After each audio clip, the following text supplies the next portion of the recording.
네, 안녕하세요. 조선을 담당하는 대형 멘토 황대근입니다.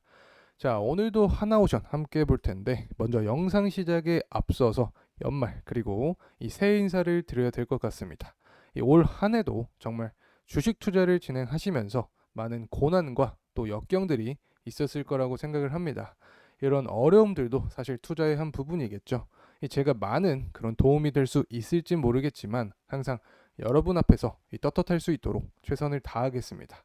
항상 투자를 위해서는 건강이 가장 중요하다라는 점, 그리고 연말에는 이 주변에 사랑하는 가족들, 이 지인들과 이 잠시 주식 투자의 스트레스에서 벗어나서 이 소중한 시간 보내셨으면 좋겠습니다. 이 새해에는 지금보다 더 행복하시길 진심으로 바라겠습니다. 그리고 한 가지만 더 부탁을 드린다면 이 저희 데이업 채널 이 구독과 좋아요 많이 눌러주시면 더 힘을 내서 영상 만들도록 노력을 하겠습니다. 자, 이제 하나오션 분석을 해보겠습니다. 먼저 관련 기사 보면서 이야기를 해보죠. 자, 현대 중공업과 이 해양 방산에 대한 경쟁 관련 이야기인데, 사실 이 부분은 이전 영상을 보신 분들이라면 알고 계실 거라고 생각을 합니다. 하지만 이 새로운 영상을 보고 계신 분들도 있기 때문에 다시 한번 이 부분에 대해서 말씀을 드려보면, 이 현대 중공업과의 해양 방산 수주 경쟁에서 우위를 선점하면서 울산급 배치 호위함부터 이 장보고 배치 잠수함에 대한 건조 계약을 마무리했습니다. 자, 하나오션은 해양 방산 부분인 이 특수선 부분에서 약 2조 2천억 원을 수주했는데, 이 지난해 특수선 부분 이 수주액 5,400억 원에 비해서 약 4배가량 증가한 수치입니다. 자, 올해 특수선 관련해서 현대중공업과 경쟁을 했고, 이 현대중공업이 이 보완 점수에 감점이 들어가면서 하나오션의 승리로 돌아갔다. 이 점 말씀드릴 수 있겠습니다. 자, 내년에도 역시 7조 8천억 원 규모의 특수선에 대한 수주 경쟁이 있는데, 추가적인 실적의 모멘텀을 위해서는 이 수주 계약이 꼭 필요한 상황이다라는 점 말씀드릴 수 있겠습니다. 사실 현대와 비교를 할 때 이념적인 측면에서도 다른 모습으로 경쟁을 하고 있는데, 이 하나 같은 경우에 이 해외 수주에 있어서는 이 개별 경쟁이 중요하다라는 입장을 갖고 있고, 자, 현대 같은 경우 이 협업을 통해서 이 경쟁력을 극대화하는 부분이 필요하다라는 신념을 갖고 있습니다.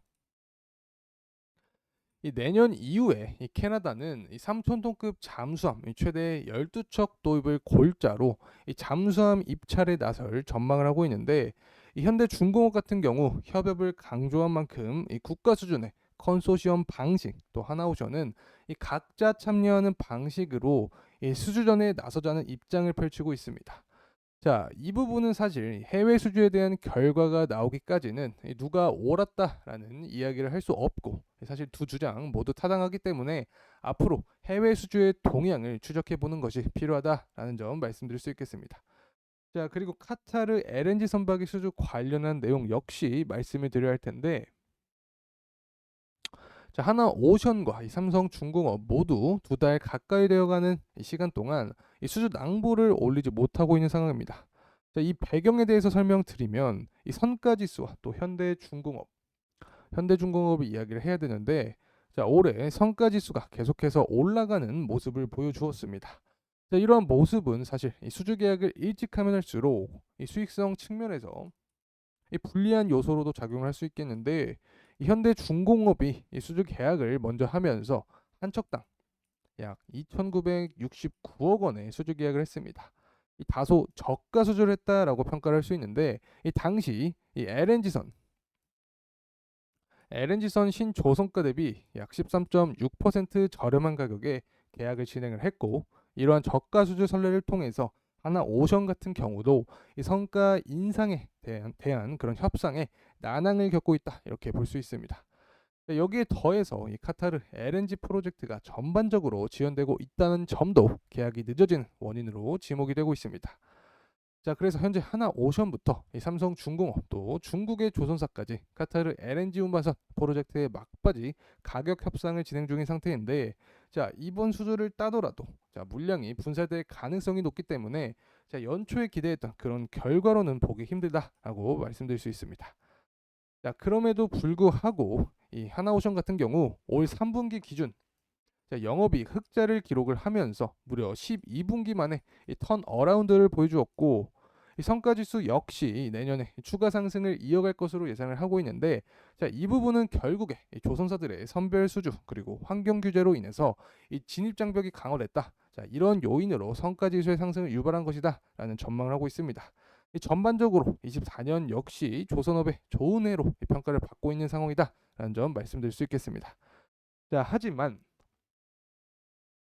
자, 우리가 조선업의 리스크로 뽑혀왔던 인력난 부분을 생각을 해야 되는데, 현재 5년간 이 지속 감소세를 보이고 있는 만큼 이 개선세를 아직 눈으로 확인하지 못한 상황이다. 자, 그래서 국가적인 차원에서 이 제도적인 노력이 계속해서 필요한 상황이다라는 점 말씀드릴 수 있겠습니다. 자, 이제 이 차트를 보면서 이야기를 해보죠. 자, 계속해서 동일한 관점을 유지하고 있습니다. 하나오션 같은 경우에는 정말 힘든 구간이 있었죠. 자, 유상증자부터 거래량까지 이 주가가 계속 하락하는 구간에서 이 주주분들이 힘든 시간을 버티셨다라고 생각을 하는데, 자, 이제는 유상증자 이후에 이 주가의 불안정한 상태에서 다소 벗어난 모습을 보여주고 있다, 이렇게 말씀드릴 수 있겠습니다. 자, 그래서 일봉으로 한번 보게 되면, 자, 현재 매물대가 가장 많은 구간에 속해 있는 상황이죠. 자, 24,000원에서 26,000원 구간에 주가가 놓여 있는 상황입니다. 사실 그 아래 구간에도 매물대가 많이 있기 때문에 이 주가가 더 하락한다면 지지가 나올 가능성이 높다, 이렇게 계속 설명을 드렸고, 이 주봉으로 다시 돌려서 한번 봐보면 이 121선까지도 주가 하락이 추가적으로 나올 수 있다라는 점 말씀드릴 수 있겠습니다. 이 주가 상승 관점에 대해서도 다시 한번 설명을 드려보면, 자, 우선 지금 속해 있는 매물대를 뚫고 올라간다면 이 3만원 구간은 비교적 매물대가 적기 때문에 강한 상승이 나올 수도 있다라는 점 말씀드리고, 자, 이러한 주가 상승을 위해서는 결국 상승 모멘텀이 필요하다. 자, 이제는 방산 분야가 중요해진 점은 다들 알고 계실 거라고 생각합니다. 현재 방산업 자체가 빠른 공급의 낙기부터 이 가격 경쟁력 바탕으로 이 글로벌 점유율을 높여가고 있는데, 하나오션 역시 이 부분에서 강점을 갖고 있죠. 자, 방위산업 관점에서 보게 되면 이 방위산업 최대 시장인 이 북미 시장 공략을 하기 위한 계획을 짜고 있고, 자, 유상증자로 조달한 금액의 28%에 해당하는 금액을 자, 미국 현지 자회사를 설립하는 데 사용을 해서 해외 생산 거점 확보를 한다.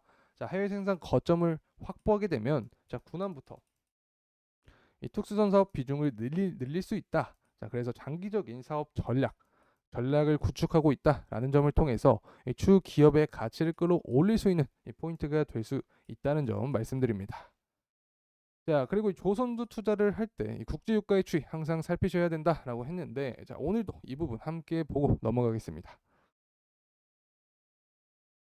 자, 전일 이 국제 유가는 하락한 모습을 보여주었는데, 이 WTI 미국 텍사스 원유죠. 자, WTI는 3.16%, 그리고 런던의 이 브레튼유는 2.82%로 모두 하락한 모습을 보여줬습니다.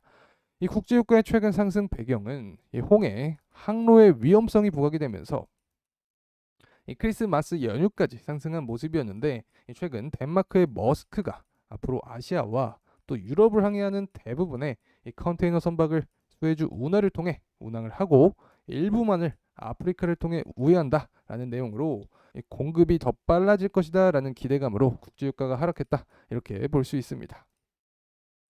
자, 그리고 국제유가 같은 경우 24년의 추이가 어떻게 될 것 같냐라는 질문을 굉장히 많이 주시는데, 자, 23년에 비해서 이 수급 여건이 타이트해지면서 이 상방 압력이 증대될 것으로 보이는 상황이고, 이 상반기에는 저유가, 또 하반기에는 고유가 전망이 우세할 것으로 평가가 되고 있습니다. 자, 하지만 이 금리 인하와 이 투기 자금이 유입이 된다면 이 국제유가는 상반기부터도 강세를 보일 수 있다라는 점 말씀드릴 수 있고, 이 산유국 생산 경쟁이 재개가 되면서 공급이 늘어나고 또 유럽 또 중동 지역의 지정학적 불안 완화의 심리가 반영이 된다면 국제유가는 하락할 수도 있다라는 점 말씀드릴 수 있겠습니다.